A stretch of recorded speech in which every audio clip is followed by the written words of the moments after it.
There is that there's that show Betrayal. Have you been watching that? It's on ABC. Oh, it's right up your alley. Good to me. It seems like it's mostly, at least from the promos, it's people with, it's generally the husband who has another life. Oh, okay. And he's a lion. He's a lion, sack of you-know-what. Yeah. Okay. I mean, they may so be many of those out there. enough to do a TV show about it. Yeah. Everything was fine. I thought I had the perfect life. And then, ... Right. Anyway, welcome to Ladies Who Question. We're not going to talk about that because it's just, I don't need to drain my own blood, I mean, because basically that's what, if I watch a show like that, I'd be like, I don't want to watch this. Why did I do that? And then I dream about it all night. Do you ever dream about the shows that you watch? God. They put me to sleep. I watched, since I'm home alone for a while, I watched 2 last night of, I don't know, even though they're repeats on Dateline or 2020, I know what happens. I still like watching them. And yet you're not a sociopath. At least I don't think so. I don't think I am. I don't think you are. But then again, ... Podcast partner, double life. Double life. And the other time she was... Right, exactly. Speaking of, there's been a lot of stabbings.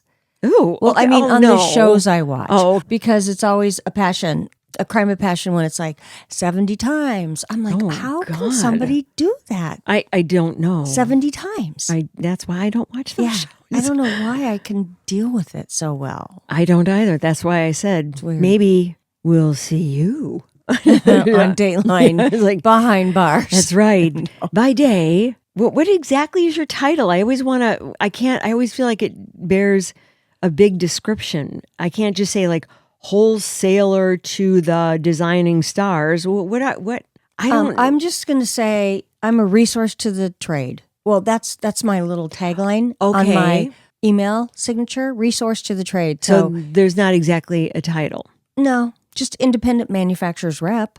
I mean, that's what I do. I'm a subcontractor. Okay, by day, independent manufacturer's rep. By night. Oh, by night. Oh, God. Hey, I have a question. You know those, I have one of those wax encased Amaryllis bulbs. Remember those? Yeah. Around They're the holidays? hot at the holidays, yeah. Yeah. Well, mine is bloomed and it just has green shoots. Do you have any idea? What do I do with that? I'm not going to throw it away. Could potentially rebloom. Yeah, but doesn't it need some moisture? I mean, when they initially encased it in wax, I'm sure there was some moisture there because they had to have something. Or within the wax, it was with your, drawing from the wax. I always wondered how they grew with no water. Well, that's where I am right now. I don't know what to do with this wax encased Amaryllis bulb. Ooh, that's a tough one. Okay, so you have no answers for me. No answers. I'm just thinking plant it in a little pot and water it. So take the wax off of it. I think so. Yeah. Well, I mean, otherwise it's not going to. I mean, okay, you're worthless to me on this subject. I am. Thanks. Okay. Also, pet insurance. I finally had to get not pet insurance. I was going to ask you about pet insurance. Like, do you know if there's any for Moon? The dog. Yes, your there is. dog? My daughter has pet insurance, and she's really glad she got it because she's used it several times at the emergency room. Gosh, I guess I just blew it. Why? Well, because I went to register her chip tag. Oh, you mean her chip that's in her body? The chip that's in her body. Okay. Yeah, I had to call because they had it registered to the rescue organization, not to me. So I had to transfer that over to me. Okay. And change the name because she came with a different name. She didn't come with the name Moxie. I named her that. And so at the same time, of course, they're offering different packages for this and that.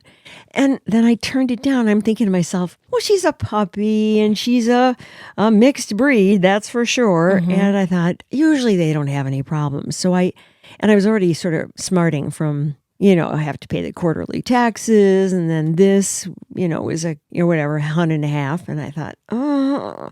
I know. And then I rationalized it in my head saying, well, she's a mutt, so she'll be fine. I'll find out what my daughter uses and the cost and, Yeah. Well, I had to grab that order while it was there. But okay, I was just curious about that. How's your week anyway? How was your Mother's Day? I mean, we recorded that day, which we will play that. We recorded That was a fun thing we did with her, wasn't it? It was so fun. Oh, you listeners out there, it's going to be a real fun road. Yeah. To listen to this Turi Ryder.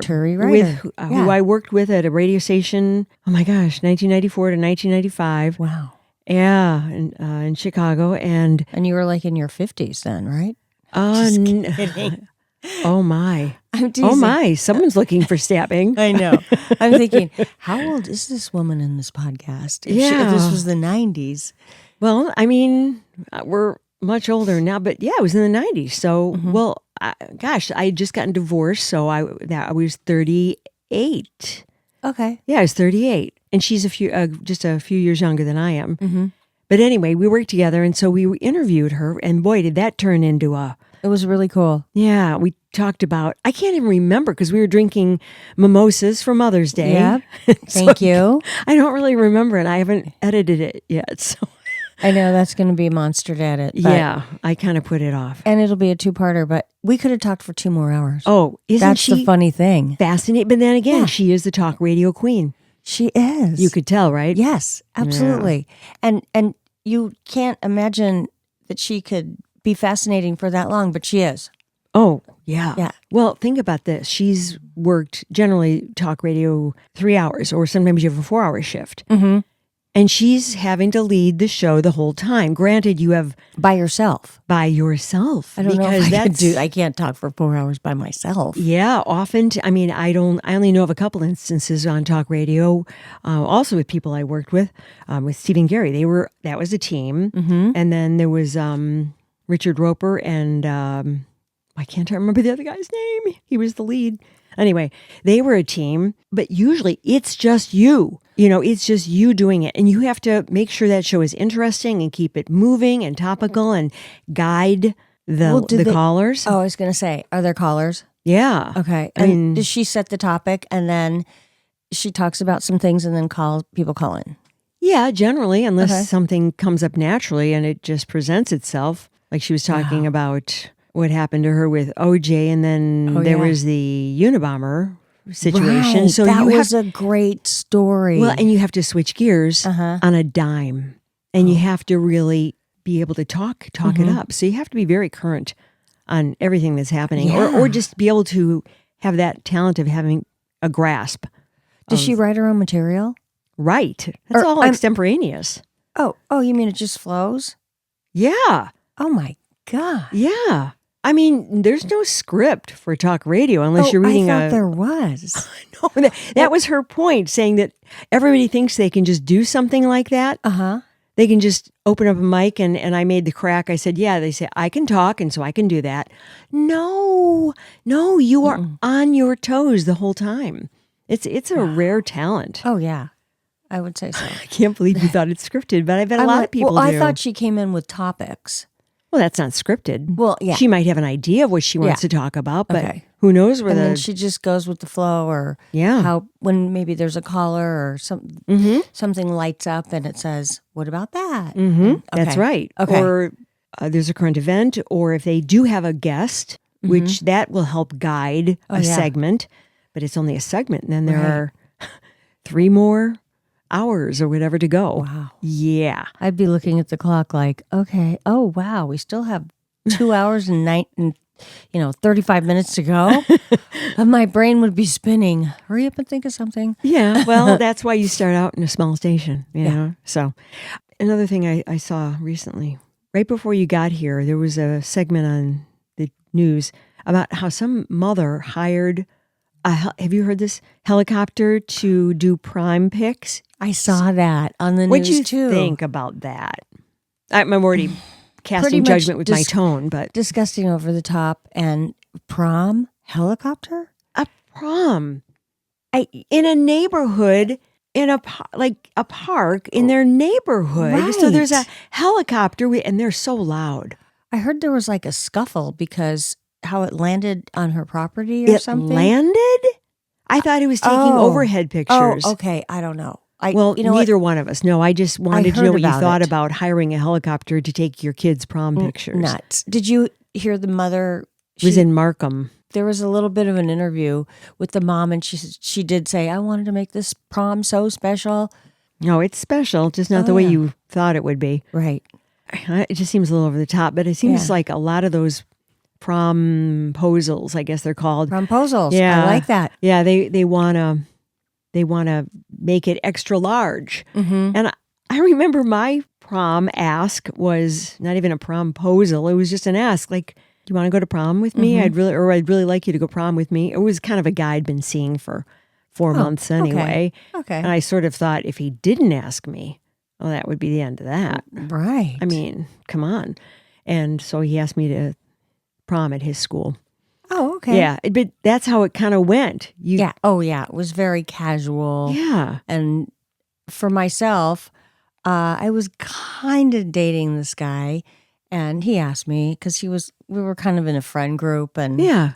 yeah, Nothing wrong with that. no, Probably have more fun. Actually, I remember My prom date ended up barfing all morning yeah, they were all I didn't drink in high school, so. Oh, good for you. Yeah, they were doing shots of Jack Daniels and he ended up barfing. In the morning? Well, he was, because you know how you do like the overnight thing. We went up to Lake Geneva afterwards. So he spent the morning passed out on the beach in Lake Geneva vomiting. Oh, lovely. It was magical, really. Yeah. Well, what I did was I passed out. No. His parents, his family owned car dealerships. So he rolls up in a brand new Porsche convertible. Mm-hmm. I'm like, this is cool. Good start. And we're drinking champagne. And back in the day, it was crazy that we did this. We drove up to San Francisco, like to the Hyatt or some Fairmont, I think. Oh, yeah, that's nice. And the one on top of the hill? Yeah. Yeah. Or it was something like that. And I'm like, this is crazy. It's an hour away from where I lived. Yeah. And we're 17 years old, drinking and driving. I can't even believe I'm alive. Yeah. And then I really wasn't a big drinker, and I just did it because it was prom. And guess who fell sound asleep in the car? Oh. Me. I mean, I made it to prom, and then that was it. I don't have much recollection after. I guess not. Yeah. Well, it doesn't sound as bad as mine. At least you just got a snooze. Right. Yeah. Exactly. And well, did you have a good time? No. Oh. Mm-mm. Because there was one slow dance that I'll never forget. You know how certain things you just don't forget? Oh, yeah. And it was that song, Sailing Away. I'm sailing. It was by Styx? Mm-hmm. Yeah. Styx. There you go. And I was all kind of nervous and excited to slow dance, right?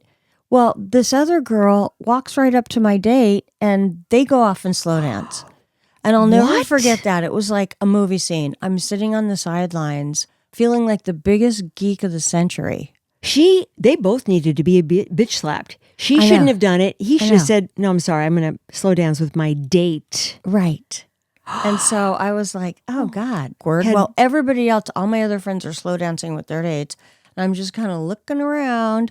Well, he's a turd. Yeah. So both of us had proms to forget, not to remember. Exactly. All right. Well, let's move on to something else. Okay. How about you? Anything that you have? Well, I have some funny, funky stories. Okay. So you know how I have these conversations with people almost on a daily basis about how our country is so disposable and how other countries are so far ahead of us on recycling and just doing creative things that Europe especially that they're trying things where I just had a conversation today about because I have all these fabric books that we just throw away because they're out of date. And I mean, like piles of them. You could maybe put those in the recycled textile. I think I might be able to, but they're with plastic and they have these headers because we discussed that. The good thing is quilters will take them. And if people quilters would love it. Yes. And so a lot of my customers go, I'm going to call Katie, the quilter, and she'll come pick all this up and she's so excited. So the problem is we feel that there's too much politics involved in every little decision that goes on in this country that we will never even try anything. You know what I mean? Like we're not, because we'll come up with a reason, one side will come up with a reason for not to do it. Oh, I see what you're saying. Yeah. It's like, oh no, can't do that. And I think this is in Greece. This is so cool. They take these cement walls and they drill all these holes in them. Like if you're building a parking lot, they'll do a portion maybe 4x6, and they'll drill all these holes in the cement walls, and the bees will make beehives in it. And it's in the public, and it's like on highways or parking lots. And it's Wait, so you got bees in parking lots, though? Well, I not mean, really parking lots. Hold on. because that could be problematic for people who have second. allergies or people who don't want bees buzzing around their car while they're trying to get in. Well, I mean, I like the way you're going with it, but they're up high. So you have a video of it, though. Yeah, they drill holes in the cement, and then the bees make honey, and then they get the honey. I see the honeycombs on the walls. This bee has a camera on it. How do you put a camera that tiny on so a bee? cute. Are you sure that's not AI? How can you put a tiny camera on the back of a bee? I don't know. Well, it doesn't say it's AI, and I a lot of times they don't. What? I think it might be AI. Okay, forget that story.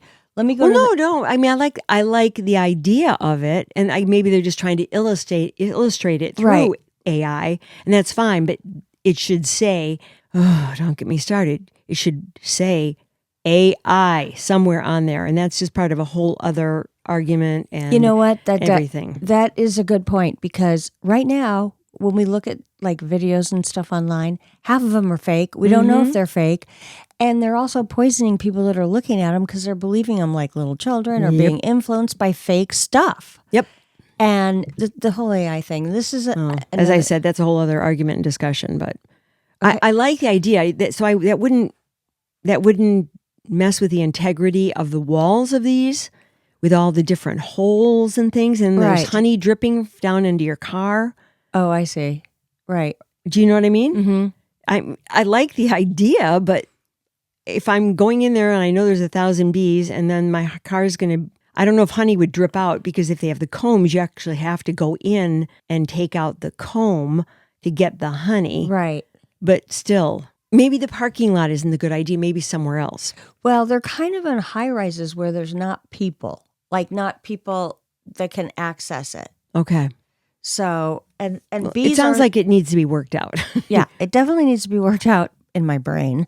But the point is, bees are so important to everything. When I was reading it, they were talking about how bees are so important, which I always forget. But we've got to keep, nurturing bees. They take care of everything. Well, apparently. That's why I go insane when I see people spraying stuff or buying it's called neonic plants. So you want to buy non-neonic. What's neonic mean? They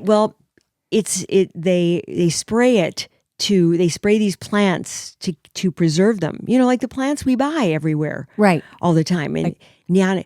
So nicotinic something neonic. I forget I was just reading about this the other day. I mean, I've known about it for years, but then I was reading it. So I can't give you a clear explanation. But there's like nicotinic acid or something like that, and then neonic. We'll have to clarify that another time. But you want to make sure it says that it's not one of those. So we're both really ill prepared for this whole story. That repels bees against it. It kills them, actually. What they do is they feed on the flowers that have been treated with this, and they take it back to the hive, and it kills the hive. Oh my God. Yeah. It's terrible. And then we don't eat, because if the bees aren't pollinating, we don't eat. Right. And people don't seem to get that. Right. It's all part of the ecosystem, and probably the most integral part. Polluted ecosystem. Yeah. Okay, would you go on a blind date with a humanoid? No. Robot? No. Oh my. Right. No. I can't What's appealing about that? I don't know. Okay, we're definitely posting that video. Would you go on a humanoid robot date? Vote. Please let us know if you'd go or not. If you're that desperate, you need to get a hobby. I know.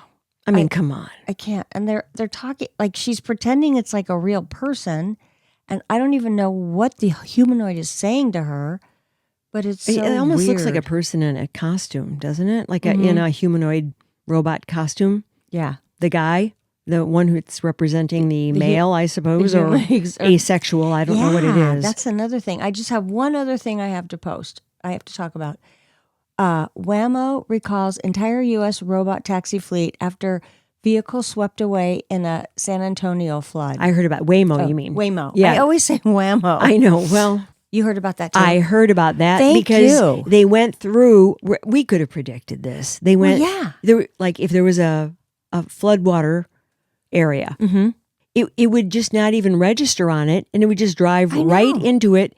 And of course, the car would stall. And if you're an electric car, I guess it would just short out. Oh yeah. But either way, and then here you are in water. How do you got to get out of the car? You've got kids strapped in. Right. I mean, let's just get those perfected before you put them back on the street. There's too many problems that they're having. Too many. None of them. It doesn't even seem like they were tested or well, properly. they were tested, but they're error prone, such as humans are, but in a creepier kind of way. At least with humans, we can adjust. Yeah, we're not going to drive the wrong way down a one-way street, or when there's emergency vehicles. I don't know about that. Well, yeah. Or the emergency vehicles. Yeah. They don't know to get out of the way. No, I don't know if they've been trained, I say that with air quotes, to do that. Obviously, they're not completely flaw-free. Yeah. So that is... Okay. Let's get off that topic. Yeah.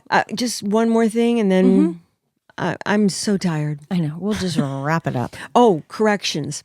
I feel really, really bad because I wrote the wrong town on the reels that I sent out on Instagram for Living Roots.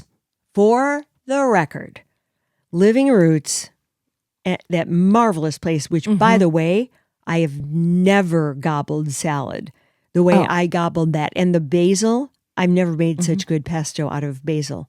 Same. It was incredible. Yeah. Here's to you, Living Roots. We really hope you kick ass. Yeah. And it's in Fox Lake, Illinois. Correct. I wrote Grays Lake. Wrong. That's okay. Fox Lake, Illinois. I'm so sorry, Living Roots people. Okay. So shout out, Nick. Yeah. Nick, please. We will give you extra publicity just for that. I may just redo those and run them at another time just with the proper town listed. That's it for us, I think. Okay. All right. Unless you have something. Day. It's kind of like a total typical hump day. Yeah. Oh, that's right. It? Yeah, it is a hump day. And it's just kind of like, yeah. And I mean, just how crazy this sort of feels is that usually today on a Wednesday, we're dropping a new one, but we didn't because I didn't prepare one because there was too much to weed through. And so this will come out on Thursday. Okay. So have a great, Thursday and the rest of your weekend. Weekend's supposed to be kind of nice here in these here parts. We're going to get warm weather. Yeah, warm weather. Finally. Yeah. Things are pretty, though. Things are looking pretty, popping and blooming, and I'm sneezing, so that's a good sign. Okay. I mean the blooming part. Thanks for listening, and follow us on Instagram, and give us a like and a follow. We would appreciate that. We love you guys. Bye. Bye. Thanks, Harvey. Ladies Who Question is executive produced and edited by me, LiseDominique, and also executive produced by HolliCaulfield. Holly also does most of our research, and Claire Caulfield is in charge of technical assistance and social media. Music, My Lionheart. Sketch music by Florian Manx and Matthew Anderson. Thanks for listening. Please subscribe, follow, rate, and review Ladies Who Question on Apple Podcasts or wherever you get your podcasts. Send your thoughts to ladieswhoquestion@gmail.com. Follow us on Facebook, YouTube, Instagram, Threads, and our website, LadiesWhoQuestion.com.